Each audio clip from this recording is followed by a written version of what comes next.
नमस्कार, India news देख रहे हैं आप और मैं हूं आपके साथ पुनीता सिंह। बुलेटिन की शुरुआत बड़ी खबर के साथ करेंगे। एसआईआर को लेकर बंगाल में सियासत गर्मा गई है। एसआईआर से 1 करोड़ 2 लाख अवैध मतदाता हट सकते हैं। शांतनु ठाकुर की तरफ से बयान सामने आया। सीएम ममता बनर्जी का केंद्र सरकार पर तीखा प्रहार।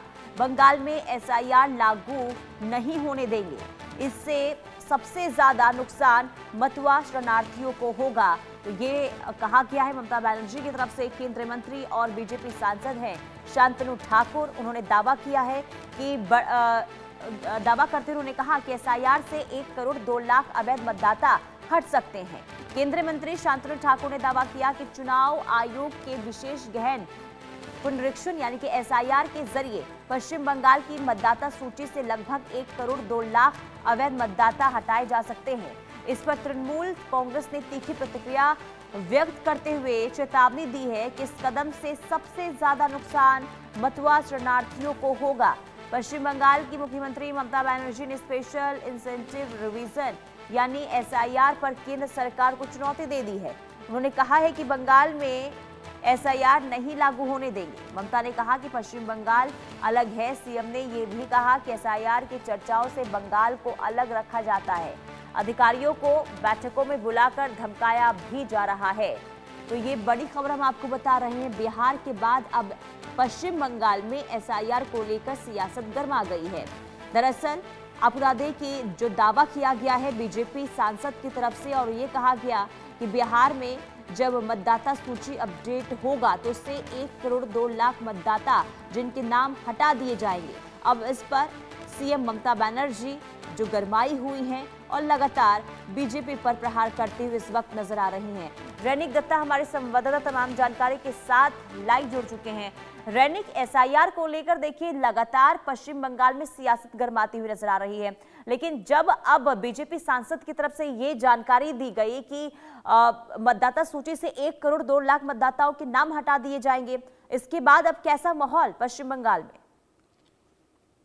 देखिए, एसआईआर को लेकर पश्चिम बंगाल में माहौल बहुत ही गर्माया हुआ है, क्योंकि एक तरफ बीजेपी की तरफ से दावा किया जा रहा है कि बीजेपी का यूनियन मिनिस्टर और बीजेपी के एमपी शांतनु ठाकुर की तरफ से एकदम डायरेक्टली दावा किया जा रहा है कि अगर पश्चिम बंगाल में एसआईआर लागू होगा तो पश्चिम बंगाल का वोटर लिस्ट से करीब 1 करोड़ 2 लाख के ऊपर लोगों का नाम बातिल होगा, यानी वोटर लिस्ट से नाम कट जाएगा। ऐसा धमकी जब शांतनु ठाकुर की तरफ से दिया जा रहा है, ठीक उसी टाइम पर ममता बनर्जी की तरफ से एसआईआर को लेकर एकदम सेंट्रल गवर्नमेंट के ऊपर आक्रमण किया जा रहा है, क्योंकि ममता बनर्जी का कहना है कि एसआईआर का नाम पे पश्चिम बंगाल पे एनआरसी करने का कोशिश सेंट्रल गवर्नमेंट की तरफ से किया जा रहा है। और ये एसआईआर का इफेक्ट, एसआईआर के प्रभाव में सबसे ज्यादा इंपैक्ट होगा जो मतुआ संप्रदाय का वोटर है, उनके ऊपर सबसे ज्यादा इंपैक्ट होगा। मतुआ संप्रदाय को एसआईआर के आवताय आते हुए उनको हटा दिया जाएगा वोटर लिस्ट से, ऐसा ममता बनर्जी का कहना है।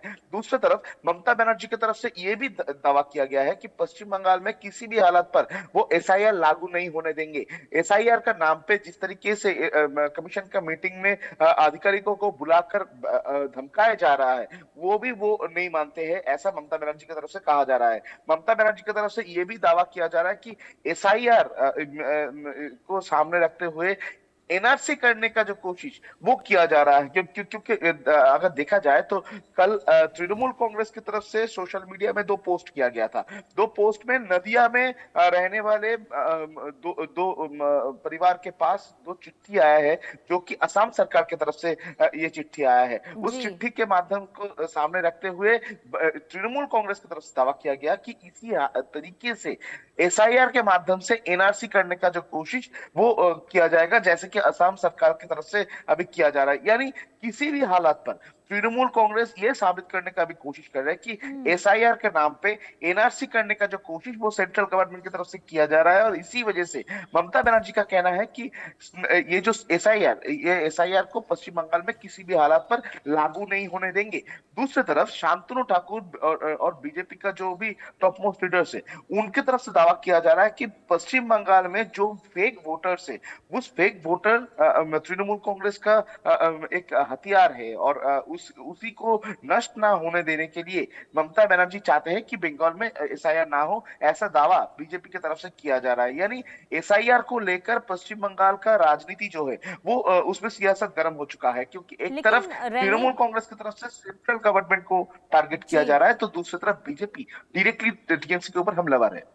लेकिन रैनिक शांतनु ठाकुर की तरफ से जो दावा किया गया है कि 1 करोड़ 2 लाख मतदाता हटा दिए जाएंगे, ये आधार क्या है दावा करने का?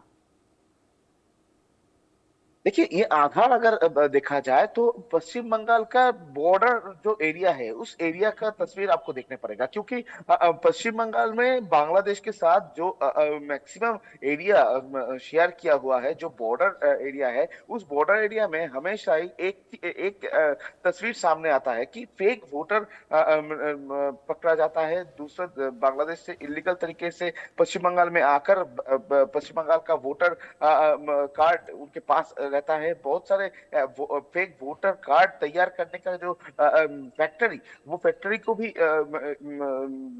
रिकवर किया गया था, फैक्ट्री को सील किया गया था, पुलिस की तरफ से छापामारी किया गया था, एजेंसीज की तरफ से छापामारी किया गया था। यानी फेक वोटर कार्ड पश्चिम बंगाल में हमेशा इस्तेमाल होता है, और बीजेपी हमेशा एक ही चीज के ऊपर फोकस करते हुए आया है कि पश्चिम बंगाल में फेक वोटर को घुसाकर इलेक्शन करवा के इलेक्शन में जीतने का कोशिश जो है वो ममता बनर्जी की तरफ से किया जा रहा है। और जी, इसी आधार पर शांतनु ठाकुर की तरफ से यह दावा किया गया है कि पश्चिम बंगाल में अगर एसआईआर लागू हो तो एसआईआर के माध्यम से कौन सा असली वोटर है, कौन कौन लोग नकली वोटर है, वो पकड़ा जाएगा, और जब पकड़ा जाएगा तब 1 करोड़ 2 लाख के ऊपर लोगों को वोटर लिस्ट से बातिल किया जा सकता है, ऐसा शांतनु ठाकुर की तरफ से कहा गया है। यानी शांतनु ठाकुर और बीजेपी एकदम डायरेक्ट टीएमसी के ऊपर जो आरोप पहले दिन से लगा रहे थे, पिछले जी, 5 साल से लगा रहे थे कि फेक वोटर का इस्तेमाल तृणमूल कांग्रेस खुद का वोट बैंक तैयार करने के ठीक लिए है। करता है। दूसरा ठीक है, कुल जगह से मिलाकर वोट लोगों बैंक की सियासत अब शुरू हो चुकी है। लगातार देखिए सीएम जिस तरीके से हमलावर हैं